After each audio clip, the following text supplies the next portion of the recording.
بسم اللہ الرحمن الرحیم۔ کاشانہ بصیرت کے یوٹیوب چینل پر جس کتاب کے مطالعے کا سلسلہ جاری ہے اس کا نام 50 سال عبادت، جو شہداء کے وصیت ناموں پر مشتمل ہے۔ آج اس کتاب کا 10واں حصہ۔ 32ویں وصیت۔ ملاک شہید صلاح محمد علی غندور شہادت کے آخری مارکے کو کچھ عرصہ گزر چکا تھا۔ صہیونیوں نے اعلان کر دیا تھا کہ مزاحمت کی کمر توڑ دی گئی ہے۔ صلاح محمد غندور المعروف ملاک نے ایک کار لی، اسے دھماکہ خیز مواد سے بھرا اور جا کر ایک بس سے ٹکرا دی جس میں صہیونی افسران بیٹھے ہوئے تھے۔ ان افسران کی کافی تعداد واصل جہنم ہو گئی۔ صہیونی حکومت نے پہلے تو اس حملے کی تردید کی، مگر مزاحمتی مجاہدین نے دور سے اس حملے کی ویڈیو بنا لی تھی جسے انہوں نے نشر کر دیا۔ یہ فلم صہیونیوں کے لیے ایک رسوائی کا باعث بن گئی۔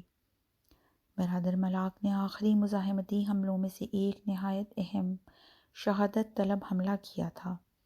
اس حملے سے پہلے مقام عظمیٰ ولایت کی تصویر کے پاس کھڑے ہو کر انہوں نے اپنا وصیت نامہ پڑھا، پھر اپنی بیوی اور بچوں سے الوداع کیا اور کچھ دیر بعد شہادت پر فائز ہو گئے۔ ان کی بیوی نے ان کا زندگی نامہ اور وصیت رہبر معظم آیت اللہ خامنہئی کو ارسال کی۔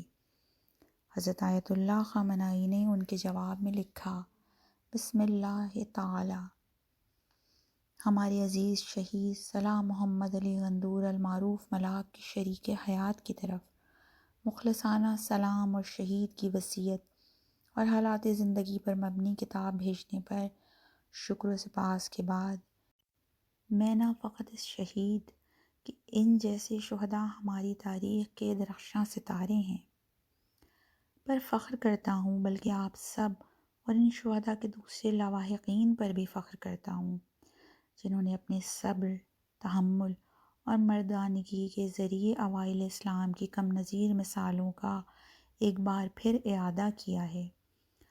آپ اور آپ کے عزیز بچوں کے لیے دعا گو ہوں اور خدا سے دعا کرتا ہوں کہ وہ آپ کو زندگی کے ہر میدان میں کامیابی و کامرانی عطا فرمائے۔ السلام علیکم۔ سید علی خامنہئی، 22 جولائی 1999۔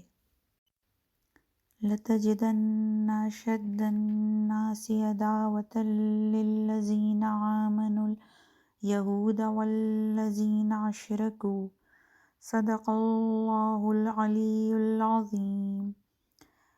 سورہ مائدہ آیت 82۔ اے رسول صلی اللہ علیہ وآلہ وسلم، اہل ایمان کے ساتھ عداوت میں یہود اور مشرکین کو آپ پیش پیش پائیں گے۔ میں صلاح محمد غندور المعروف بملاک خداوند کریم کے حضور دعا کرتا ہوں کہ وہ مجھے حضرت سید الشہداء ابا عبداللہ الحسین علیہ السلام کی زیارت سے مشرف فرمائے۔ وہ عظیم امام جنہوں نے تمام آزاد اور حریت پسند لوگوں کو ظالموں سے انتقام لینے کا سلیقہ سکھایا۔ خداوند کریم کے لطف و کرم سے انشاءاللہ ان کلمات کو پڑھنے سے کچھ دیر بعد سرفرازی و افتخار اور اپنے دین اور اپنے سے پہلے جانے والے شہداء کا انتقام لیتے ہوئے خدا سے ملاقات کروں گا۔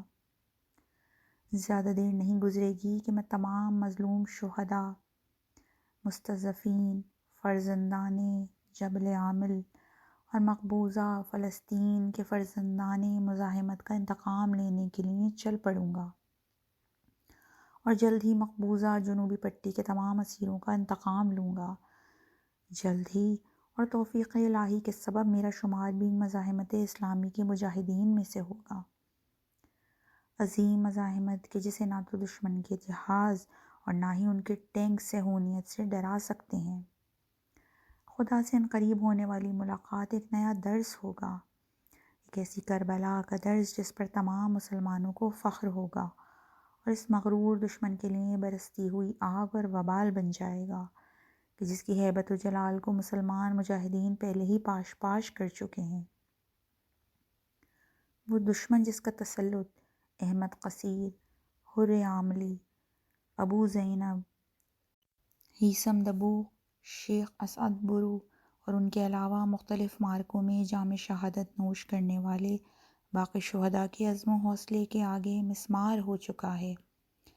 میرے مجاہد بھائیوں، یقین رکھو کہ ہم حتماً کامیاب ہوں گے اور اس میں کسی قسم کے شک و شبہے کی کوئی گنجائش نہیں ہے۔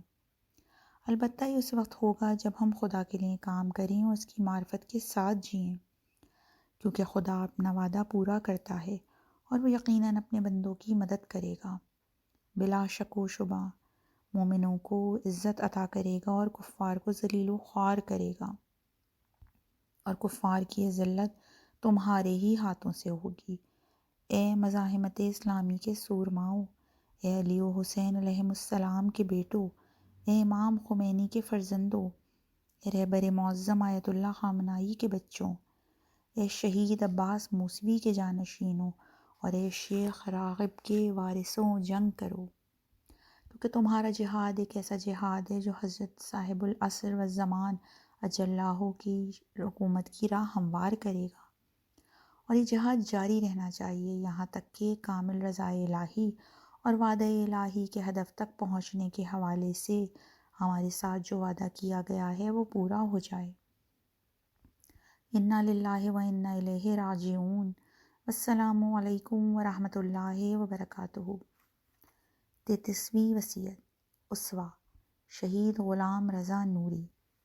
وہ اصالتاً ساوا کے رہنے والے تھے اور ایسے نوجوانوں میں سے تھے کہ انقلاب اسلامی نے جن کے اندرون میں بھی ایک عجیب سا انقلاب برپا کر دیا تھا۔ یہی وجہ تھی کہ وہ مجھ جیسے سینکڑوں افراد کے لیے نمونہ بن چکے تھے۔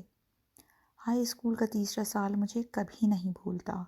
ان کے معمولات یہ تھے: صبح سے ظہر تک مدرسہ، عصر سے مغرب کے بعد تک ثقافتی سرگرمیاں، وہ بھی 3 مختلف مساجد میں، آخر میں رات کے وقت اپنے محلے کی مسجد اور بسیج کی مصروفیات، اس کے بعد آدھی رات کو کہیں جا کر گھر کو واپسی۔ وہ ہمیشہ اذان سے 1 گھنٹہ پہلے بیدار ہو جاتے۔ ان کی نماز شب کبھی قضا نہ ہوتی۔ ان تمام سرگرمیوں کے باوجود بھی وہ اپنی پڑھائی سے غافل نہ تھے۔ غلام رضا ریاضی کے مضمون میں تیسرے سال میں 95% سے زیادہ نمبر لے کر پاس ہوئے تھے۔ ابھی ان کی عمر 15 سال ہی تھی کہ برتھ سرٹیفکیٹ میں کچھ رد و بدل کر کے پہلی بار محاذ پر روانہ ہو گئے۔ 3 بار شدید زخمی ہوئے۔ ان کے دوستوں نے انہیں جانے سے منع بھی کیا تھا، مگر دسمبر 1986 میں ہائی اسکول کے آخری سال میں اپنی تعلیم کو خیر آباد کہا اور محاذ پر چلے گئے۔ سب سے خدا حافظی کے وقت انہوں نے کہا تھا، ملاقات کا وقت آن پہنچا ہے۔ مارکہ کربلا 5 اور دشمن کی کلاشنکوف کی گولی شہادت کا بہانہ بن گئی۔ وہ خدا سے ملاقات کی گھڑیاں گنتے رہتے تھے۔ اس وقت قبرستان بہشت زہرا سلام اللہ علیہا کے قطع 53 میں محو خواب ہیں۔ غلام رضا تو چلے گئے، مگر ان کے شاگرد کئی سالوں سے ان مساجد میں ثقافتی سرگرمیوں میں مشغول ہیں جن میں انہوں نے اپنی زندگی کے لمحات صرف کیے تھے۔ ایک بار خواب میں نے انہیں دیکھا کہ مسجد میں کھڑے ہیں اور ان کے ہاتھ میں کچھ پوسٹرز اور پیکٹس ہیں۔ میں نے پوچھا، یہ کیا ہے؟ کہنے لگے، ثقافتی کام انجام دو، ہم وہاں بھی ثقافتی کاموں میں ہی مصروف ہیں۔ غلام رضا نے اپنی شہادت سے کچھ دن پہلے شلمچے میں وصیت لکھی تھی۔ اس کے کچھ حصے درج ذیل ہیں۔ خدایا، ایک بار پھر تو نے مجھے توفیق بخشی کہ تیرے خالص اور پاک بندوں کے ہمراہ اپنا وظیفہ انجام دوں۔ اب وقت آن پہنچا ہے کہ چند جملے جو بھلے ناقص ہی ہوں لکھ کر اس دینی واجب کی تکمیل کروں، لیکن کچھ سجھائی نہیں دے رہا کہ کیا لکھوں، کیونکہ میرے پاس کہنے کو کچھ بھی نہیں ہے۔ اگر کسی آیت یا حدیث سے اپنی بات کی ابتدا کروں تو مجھ سے بہتر تفسیر کرنے والے بہت سے لوگ موجود ہیں جو دوسروں کو علم دیتے ہیں۔ اگر کوئی نصیحت کروں تو اس پر میں خود عمل نہیں کر پا رہا۔ خدایا، مجھے توفیق دے کہ یہ قلم جو میرے ہاتھ میں ہے اس ورق پر کچھ ایسے جملے لکھ دے جن میں تیری رضا ہو اور جو لوگوں پر اثر انداز بھی ہوں۔ خدایا، باوجود اس کے کہ میں ایک حقیر بندہ تھا، تو نے میرا ہاتھ پکڑ لیا، شیطانی خطرات جو انسان کو ہلاکت میں ڈال دیتے ہیں، ان سے تو نے مجھے نجات عطا فرمائی۔ جس وقت میں نے تجھے فراموش کر دیا تھا اس وقت تو نے مجھے فراموش نہیں کیا اور میری داد رسی کو پہنچ گیا۔ میں ایک برا بندہ تھا اور ہوں، مگر تو ایک اچھا خدا تھا، اچھا ہے اور اچھا ہی رہے گا۔ تیری عزت کی قسم، اگر تو ہمیں ہمارے حال پر چھوڑ دیتا تو ہم تیرے فراق کے غم میں ہلاک ہی ہو جاتے اور ایک لحظے کے لیے ہمارے لیے زندہ رہنا ناممکن ہو جاتا۔ خدایا، اس وقت تیرا دین اسلام تنہا رہ گیا ہے اور بہت ہی کم افراد پوری دلسوزی سے اس کی حفاظت کے جتن کر رہے ہیں، جبکہ ان کے مقابلے میں وہ لوگ بھی ہیں جو اسلام کے نام پر انہیں مار رہے ہیں۔ خدایا، تجھ سے دعا مانگتا ہوں کہ اگر شجر اسلام میرے خون سے سیراب ہوتا ہے، جتنا جلدی ہو سکے میری حقیر جان کو اپنی تحویل میں لے لے، اور اگر ہمارا زندہ رہنا اسلام کے فائدے میں ہے تو پھر مجھے طول عمر عطا فرما تاکہ تیرے دین کی خدمت کر سکوں۔ اے خدا کے بندوں، ہوشیار رہو کہ بہت دیر ہو چکی ہے۔ راستہ کافی طولانی ہے جبکہ زاد راہ بہت تھوڑا ہے۔ اس وقت کو یاد کرو جب فرصت تم سے لے لی جائے گی۔ بس جتنا ہو سکتا ہے توشہ جمع کر لو، جتنا بھی ساتھ لوگے کم ہے، لیکن خالی ہاتھ جانے سے بہرحال بہتر ہے۔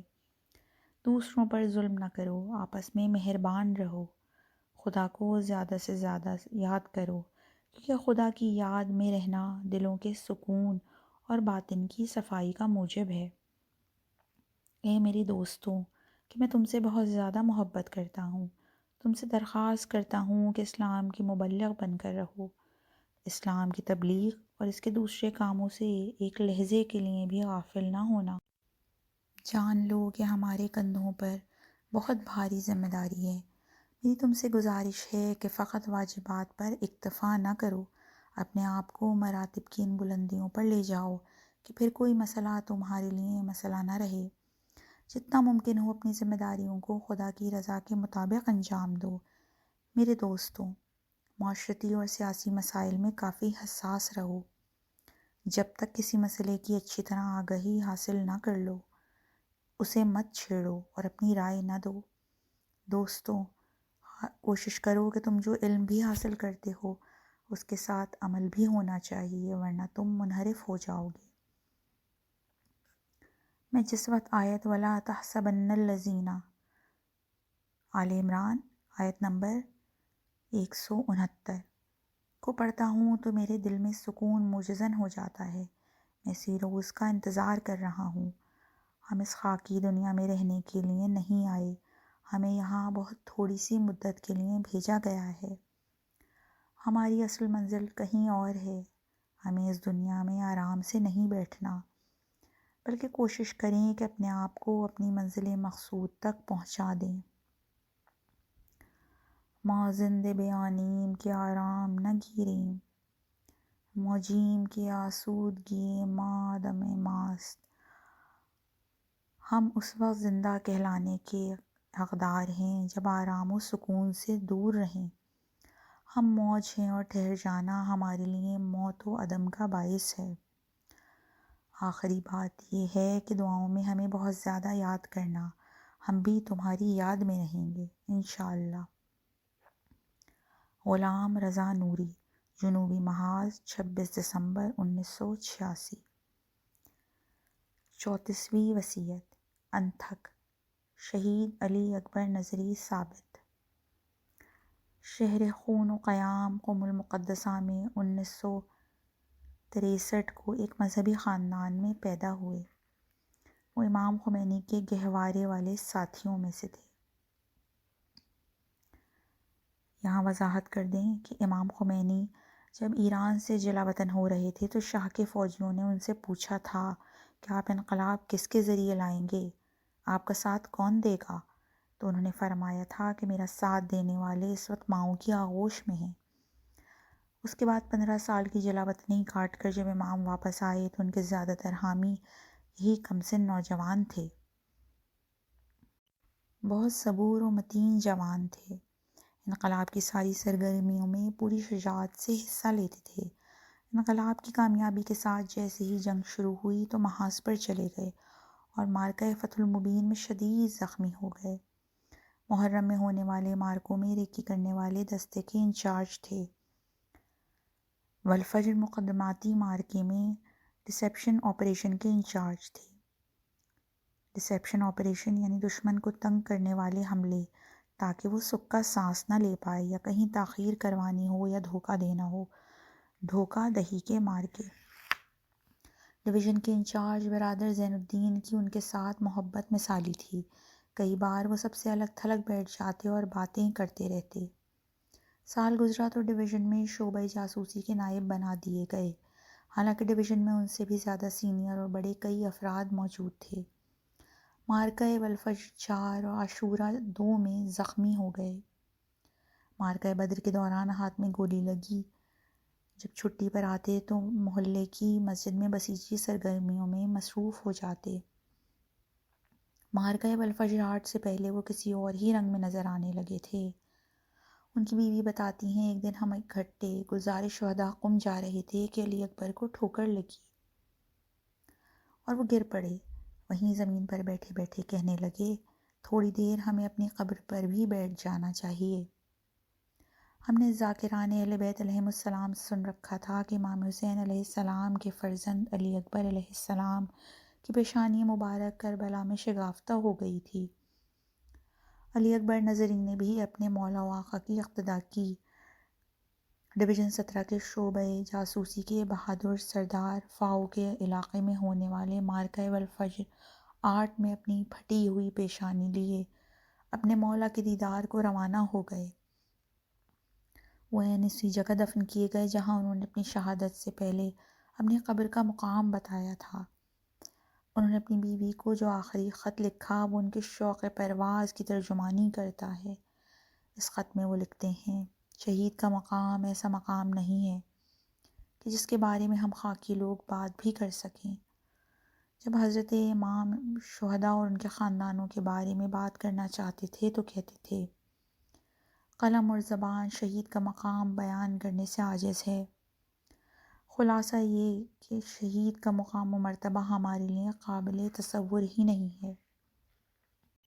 اس بارے میں ہم جتنا بھی کہیں کم ہے، کیونکہ سننا نہیں ہوتا کبھی دیکھے کے برابر۔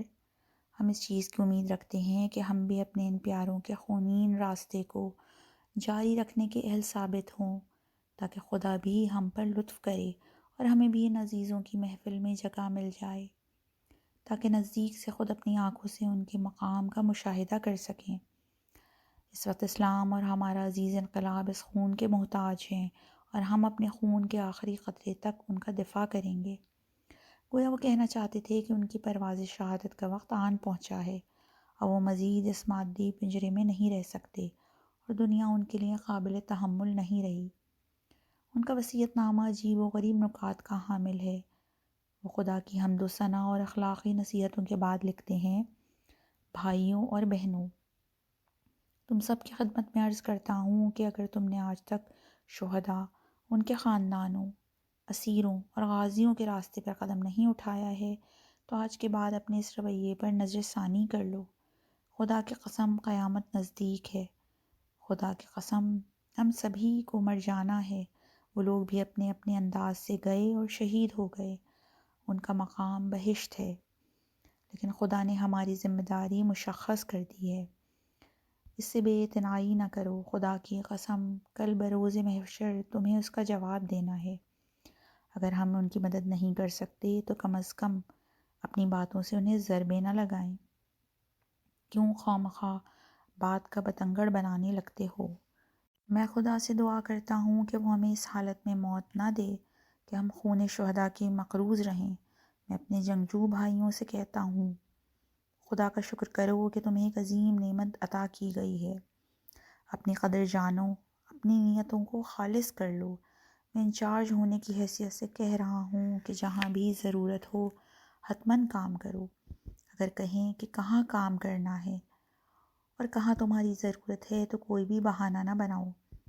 ایسے مواقع پر شیطان انسان پر مختلف جہتوں سے حملہ آور ہوتا ہے۔ یہ سب انسان کی نیت پر منحصر ہے۔ اگر ہم اپنی مرضی اور خوشی کے لیے کام کریں گے تو ہمارا اخروی اجر ضائع ہو جائے گا۔ تم جہاں کہیں بھی ہو، میری اولین وصیت یہی ہے کہ شہداء کی وصیتوں پر عمل کرو۔ تم اس چیز کا خیال رکھو کہ آیا شہداء کی وصیتوں پر عمل کیا گیا ہے یا نہیں۔ جن جن چیزوں کا انہوں نے تم سے مطالبہ اور تقاضا کیا ہے ان سے لاپرواہی نہ برتو۔ ہمارے عزیز امام ان وصیت ناموں کے بارے میں فرماتے ہیں، تم نے 50 سال عبادت کی، خدا قبول کرے، لیکن ایک نظر ان 10-15 سالہ بچوں کے وصیت ناموں پر بھی ڈال لیا کرو۔ ہم اپنے اپنے بلوں میں گھس کر نہ بیٹھے رہیں۔ ایک طرف تو ہمارے بسیجی، فوجی اور پاسدار بھائی اپنی جانوں کے نذرانے پیش کر رہے ہیں، اور دوسری طرف مادی مسائل نے ہمیں گھیر رکھا ہے۔ میری دوسری وصیت یہ ہے کہ ہر مسلمان پر امام اور افسران کی اطاعت واجب ہے۔ اسلام آج فقط ایران میں ملے گا۔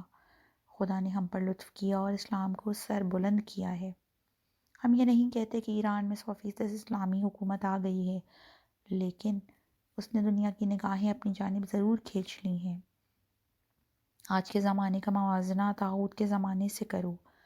بعض لوگ جو کچھ بھی مسائل دیکھتے ہیں تو فوراً کہنا شروع ہو جاتے ہیں کہ یہ کیسا اسلام ہے۔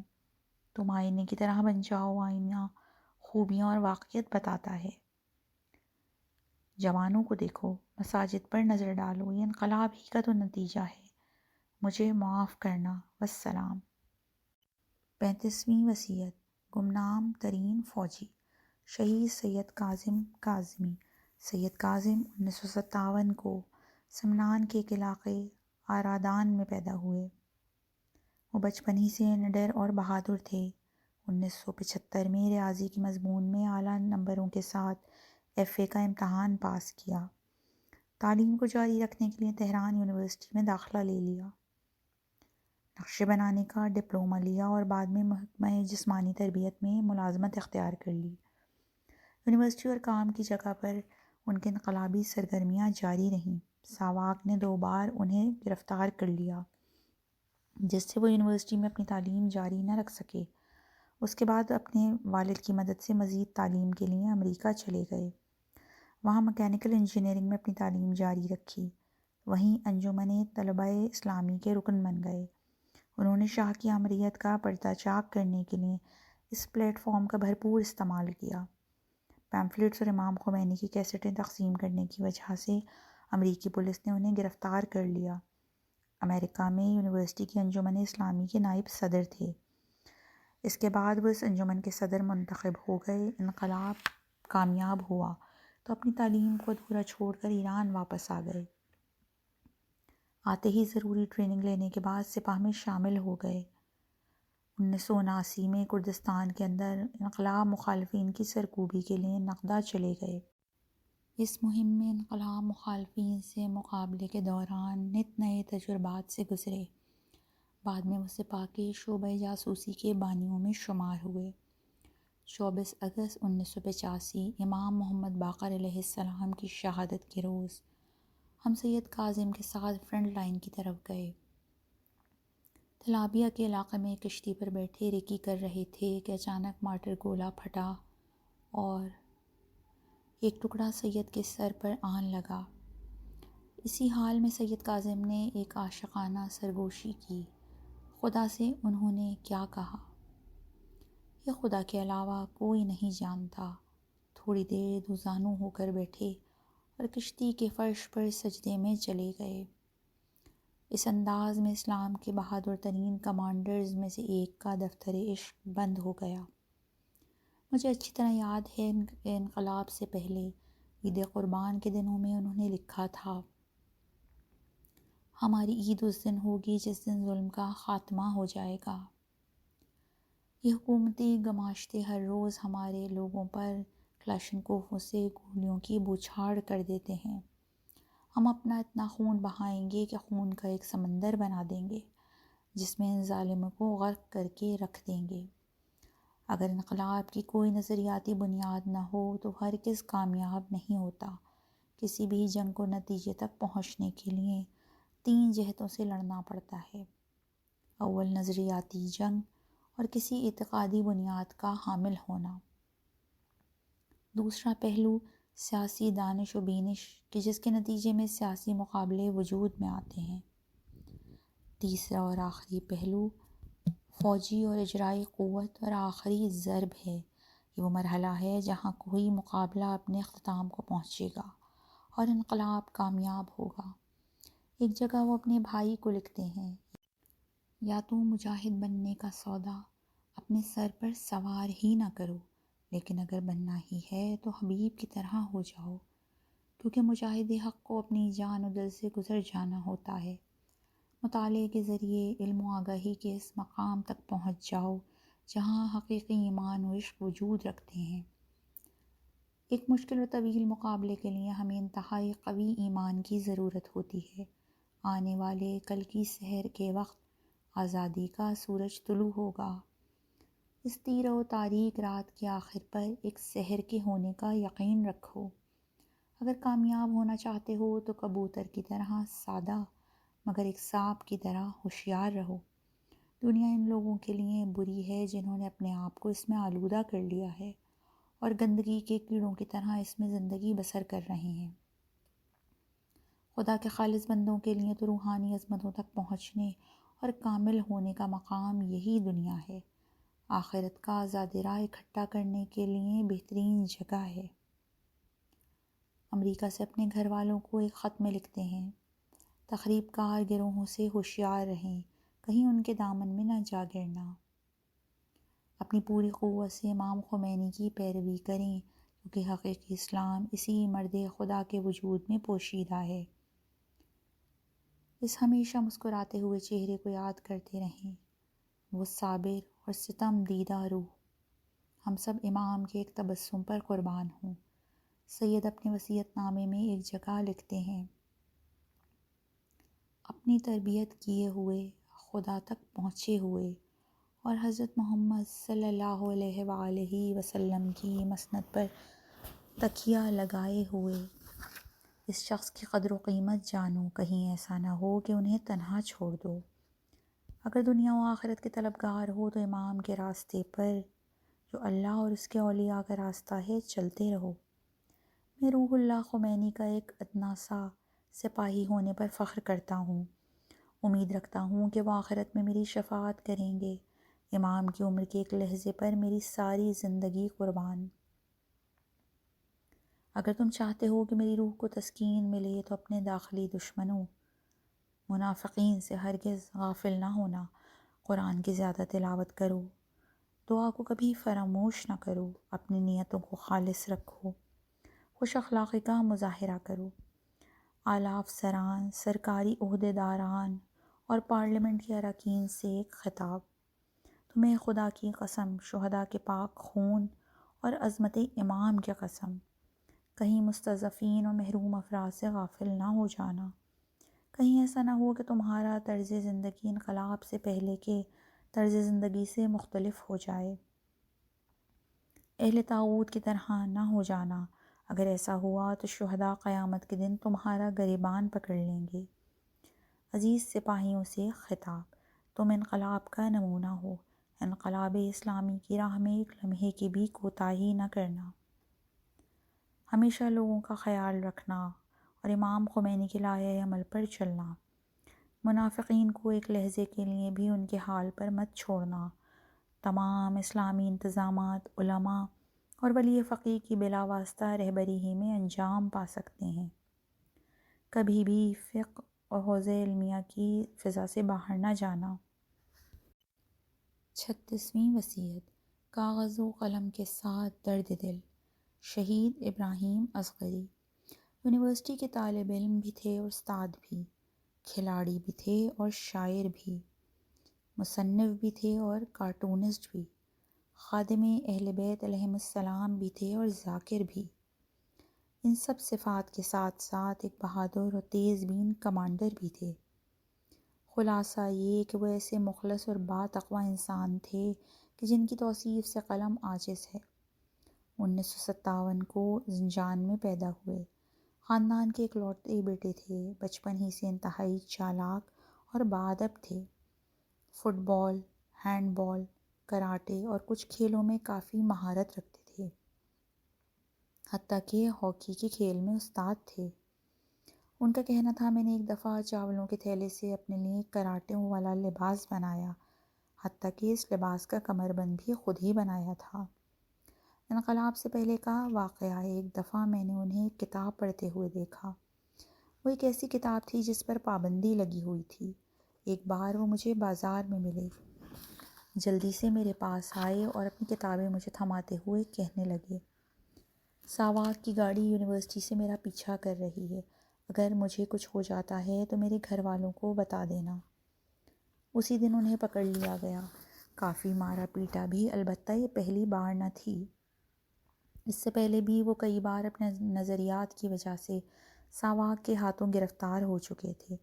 بہت کم گو تھے، ہر وقت اپنے آپ میں گم رہنے والے انسان، لیکن جب بات کرتے تو الفاظ کافی نپے تلے ہوتے تھے۔ جنگ کے ابتدائی سالوں میں یونیورسٹی کی تعلیم کو خیر آباد کہا اور محاذ پر چلے گئے۔ ان کا کہنا تھا، محاذ خدا کی سرزمین ہے، یہاں سے جنت کی خوشبو آتی ہے۔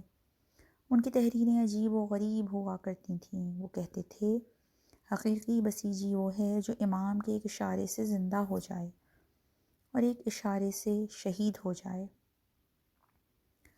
لوگوں اور مجاہدین کے ساتھ ایک بسیجی جیسا سلوک کرتے تھے، یعنی خدا کی راہ میں خدا کے لیے کام کرتے تھے۔ ان کے نزدیک بدترین افراد وہ تھے جو اپنی ذمہ داری نہیں سمجھتے اور گناہ کرتے ہیں، مفت خوری کی کسی محفل میں گھنٹوں بیٹھ کر کھاتے پیتے اور گپے لگاتے ہیں، لیکن نماز کے لیے ان کے پاس 2 منٹ کی فرصت بھی نہیں ہوتی۔ ان کے مطابق ان کی زندگی کے بہترین ایام وہ تھے جب وہ ولی عصر اجل اللہ تعالیٰ فرجہ الشریف بٹالین میں بسیجیوں کے ہمراہ تھے۔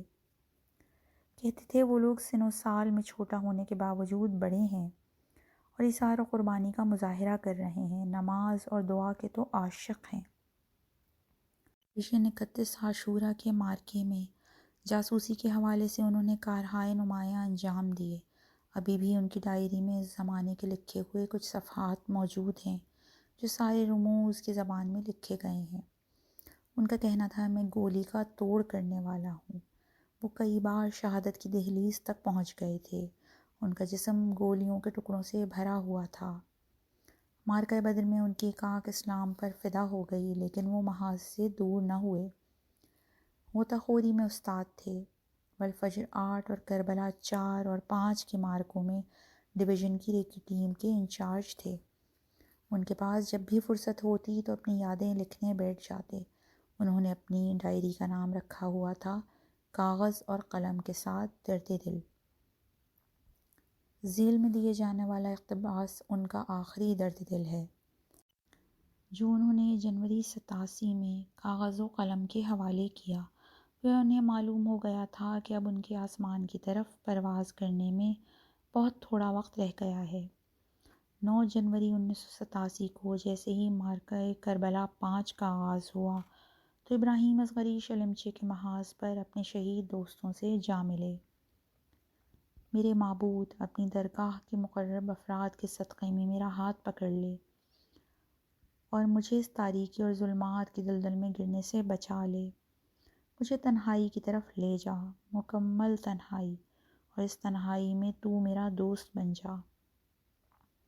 خدایا، اس تنہائی میں مجھے اپنے دیدار کی امید عطا فرما، اس بے کسی، مسافرت اور رنج و غم میں اپنی محبت کے آفتاب کے شعلے سے میرے وجود کو پگھلا کر رکھ دے۔ فقط تیری اطاعت و عبادت اور تیری ہی رضا کے لیے کام کرنے کی طاقت مجھ میں باقی رہے۔ میرے مددگار، میری مدد کر تاکہ میں اس رستے کو جلدی جلدی طے کر لوں۔ تیرے دوستوں سے ملاقات کا شوق رکھتا ہوں، مجھے نا امید نہ لوٹانا۔ بار الہا، موت میں مجھے کچھ شک و شبہ نہیں ہے، ہاں موت کی کیفیت میں ضرور تردید کا شکار ہوں۔ میں ایسی موت چاہتا ہوں جو تجھے پسند ہو۔ تیری ذات کے علاوہ کوئی بھی اس موت کی طرف میری رہنمائی نہیں کرے گا، اور وہ موت میرے لیے سعادت کی موت ہوگی، اور وہ موت فقط شہادت کی موت ہے۔ لیکن میں نے اپنے آپ کو معصیتوں کے قفس میں قید کر کے رکھ دیا ہے۔ ہوا و ہوس کے ریشوں نے مجھے بلند پرواز پرندوں سے جدا کر دیا ہے۔ مجھے جلد ہی اس سے رہائی چاہیے۔ اگر تھوڑی دیر اور ہو گئی اور میں اپنے آپ کو اس قفس سے نہ نکال سکا تو روز محشر حضرت امام حسین علیہ السلام اور حضرت زہرا سلام اللہ علیہا کا سامنا کیسے کروں گا؟ کیا اس دن میں شہداء کے سوالوں کے جواب دے پاؤں گا؟ ایک دن میں مجاہد مسافروں کے راستے میں بیٹھ گیا تاکہ وہ مجھے اس لفظ سے آشنا کرائیں، لیکن وہ جلدی جلدی میرے پاس سے گزر گئے اور مجھے حیرت و سرگردانی میں چھوڑ گئے۔ میں کسی اور قافلے کی راہ میں بیٹھنے کے لیے آمادہ ہو گیا کہ شاید یہ کاروان مجھے بھی کاروانی فتح المبین، بیت المقدس، رمضان، والفجر، خیبر اور بدر کے کاروانوں کی طرح اپنا ہمسفر بنا لے۔ یہ تمام دفاع مقدس یعنی ایران عراق جنگ کے دوران عراقی فوج کے خلاف ایرانی مارکوں کے نام ہیں۔ میری خواہش ہے کہ کوئی کاروان مجھے خواب غفلت سے بیدار کرے، مجھے شہادت کا سبق پڑھائے اور اپنے ساتھ لے جائے۔ کربلا، تیرے مسافر آہنی ارادوں کے مالک ہیں۔ وہ اپنے مولا علی علیہ السلام کے فرمان کے مطابق اپنی جگہ پر پوری استقامت سے کھڑے ہیں۔ اگر پہاڑ بھی اپنی جگہ سے ہل جائیں تب بھی انہوں نے اپنے دانت مضبوطی سے بھینچ رکھے ہیں، اپنے سروں کو خدا کی بارگاہ میں عاریتاً دے دیا ہے اور کفر کے ہجوم سے گھبرانے والے نہیں ہیں۔ خدایا، میں نہیں چاہتا کہ لوگ میری شجاعت کے قصیدے پڑھیں، مجھے لوگوں کی ظاہر بین نظروں سے دور ہی رکھ۔ میں تیرے حقیر ترین اور ذلیل ترین بندوں میں سے ہوں، اور یہ بات میں نے تیری طرف سے آئے ہوئے امتحانات کے دوران سمجھی ہے۔ خدایا، میں نے رحمت کا دروازہ تو ڈھونڈ لیا مگر اس سے گزر نہیں پا رہا۔ خدایا، میں یہ بھی نہیں چاہتا کہ عارف بن جاؤں اور لوگ میرے مرنے کے بعد کہیں کہ کتنا عارف شخص تھا، لیکن یہ پسند کرتا ہوں کہ عارفانہ انداز سے تیری معرفت حاصل کروں، تیری راہ میں عارفانہ قدم اٹھاؤں اور عارفانہ موت سے ہمکنار ہوں۔ خدایا، اے بے مثال بخشنے والے، مجھے اپنی درگاہ کا فقیر بنا دے، میں تیری محبت اور عشق کا طالب ہوں۔ تو ہی میرے لیے سب کچھ ہے اور بس۔ یہ میری زندگی کا خوبصورت ترین لمحہ ہے، کیونکہ فقط 5 گھنٹے رہ گئے ہیں کہ میں یا تو اپنے معشوق سے جا ملوں گا یا نامراد عاشقوں کی حسرت لیے رہ جاؤں گا۔ ابراہیم اپنے وصیت نامے میں ایک جگہ لکھتے ہیں، اگر تم سب ایک اسلامی رہبر کے گرد جمع ہو جاؤ تو دنیا کی کوئی بھی طاقت تمہاری بنیادوں کو نہیں ہلا سکتی۔ اپنے زمانے اور اپنی نسلوں کو بتا دو کہ ہم سید الشہداء علیہ السلام اور ان کے باوفا ساتھیوں کے خون کے وارث ہیں۔ اگرچہ ہم کربلا میں نہیں تھے، لیکن ہم نے اپنے ہر دن کو عاشورہ اور ہر زمین کو کربلا بنا دیا ہے۔ میرے امام، کاش آپ کے عشق میں 1000 بار مجھے قتل کر دے، ٹکڑے ٹکڑے کر کے میرے جسم کو جلا دیتے اور میری راکھ کو ہوا میں بکھیر دیتے، میں پھر زندہ ہوتا اور آمدم تا جان ببازم دست چیز ہر کے از سیلی بترسد مرد نیست۔ میں اس لیے آیا ہوں کہ اپنی جان وار دوں۔ ہاتھ کیا چیز ہے؟ جو انسان ایک تھپڑ سے ڈر جائے وہ مرد نہیں ہے۔ یہاں اس حصے کا اختتام کرتے ہیں۔ والسلام علیکم ورحمۃ اللہ وبرکاتہ۔